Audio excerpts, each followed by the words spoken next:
दोस्तों, भगवान श्री कृष्ण की मृत्यु के बाद द्वारिका नगरी बर्बाद हो गई। लेकिन लोगों के मन में द्वारका को लेकर कई सवाल आते हैं, जैसे कि उनकी पत्नियां और द्वारका की बाकी स्त्रियां कहाँ गईं? अर्जुन का क्या हुआ? द्वारका एक संपन्न देश था, तो उसकी संपत्ति का क्या हुआ? चलिए जानते हैं आपके सारे सवालों के जवाब। दोस्तों, एक श्राप के कारण भगवान श्री कृष्ण की मृत्यु एक शिकारी के हाथों हुई। कथा के अनुसार भगवान श्री कृष्ण जब झाड़ियों में विश्राम कर रहे थे, तो दूर खड़ा एक शिकारी उनके पैर पर चमकते कमल को देख उसे पक्षी समझकर उन पर तीर चला दिया। तीर सीधा भगवान श्री कृष्ण के तलवे में जा लगा, जिस कारण उनकी मृत्यु हो गई। मरने से पहले श्री कृष्ण ने बताया कि उनकी मृत्यु के बाद समुद्र द्वारका नगरी नष्ट हो जाएगी और समुद्र में समा जाएगी। इस प्रकोप से केवल उनका भवन ही बचेगा।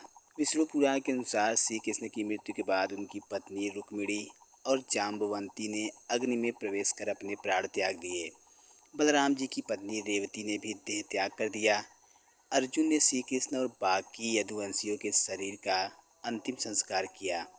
अर्जुन जब द्वारका से निकले तो भगवान श्री कृष्ण की कई अन्य पत्नियां और यदुवंशियों की स्त्रियां भी खुद के पास मौजूद सारे धन संपत्ति साथ लेकर अर्जुन के साथ चलने लगी। उन्हें ऐसा श्री कृष्ण के आदेश पर किया था और द्वारका से उनकी यह अंतिम विदाई थी। अर्जुन के पास इतनी संपत्ति है, इस बात की भनक मार्ग में आने वाले ग्रामीणों और लुटेरों दोनों को लग गई। अर्जुन पूरा प्रयास कर रहे थे कि द्वारका की स्त्रियां और धन संपदा सुरक्षित रहे, लेकिन सभी लोग द्वारका की कन्याओं और धन संपदा को पाने के लिए ललचाने लगे। इसीलिए सभी ने मिलकर धन को लूटने का फैसला कर लिया और ग्रामीणों को भी लालच देकर उन्हें साथ मिला लिया और उनकी मदद से हमला बोल दिया। अर्जुन इस बात से अनजान थे, तभी मार्ग में अचानक उनको लुटेरों ने घेर लिया और लूटपाट करने लगे। अर्जुन ने सबसे लड़ने का प्रयास किया, लेकिन लुटेरों की संख्या बड़ी अधिक थी। जब अर्जुन ने देखा कि वो स्त्रियों की संपत्ति लूटते हुए नहीं रोक पा रहे हैं, तो उन्होंने अपना गांडीव उठा लिया और लुटेरों पर दिव्य बाणों का प्रयोग करना चाहा। लेकिन अर्जुन यह देखकर हैरान रह गए कि उनके अस्त्र चल ही नहीं रहे थे। अर्जुन बार बार मंत्र बोलकर दिव्यास्त्रों को बुला रहे थे, लेकिन दिव्यास्त्र प्रकट नहीं हुए। अर्जुन का दिव्य गांडीव भी सामान्य धनुष के जैसा बन गया।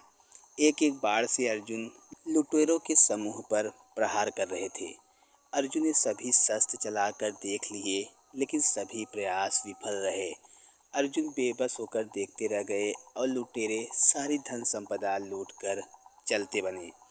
अर्जुन इन सबसे व्याकुल हो उठे। लुटेरों से पराजित होकर अर्जुन महर्षि व्यास के पास पहुँचे और उन्हें पूरी बात बताई। व्यास जी ने अर्जुन को बताया कि वो सारी शक्तियाँ उनके पास श्री कृष्ण के प्रभाव के कारण ही था। जब तक वह साथ थे, तब तक उनकी शक्तियाँ भी तुम्हारी थी। उनके जाने के साथ वो शक्तियाँ भी हमेशा के लिए चली गई। अर्जुन ने व्यास जी के समझाने पर श्री कृष्ण के प्रपौत्र वज्रनाभजी को यदुवंशियों का राजा बना दिया। वज्रनाभ जी उस समय बहुत छोटे थे, इसलिए राजा परीक्षित जी ने उनका ध्यान रखा और बाद में मथुरा मंडल का राजा बना दिया। वज्रनाभ जी के नाम पर भी मथुरा और आसपास का क्षेत्र व्रज मंडल कहलाता है।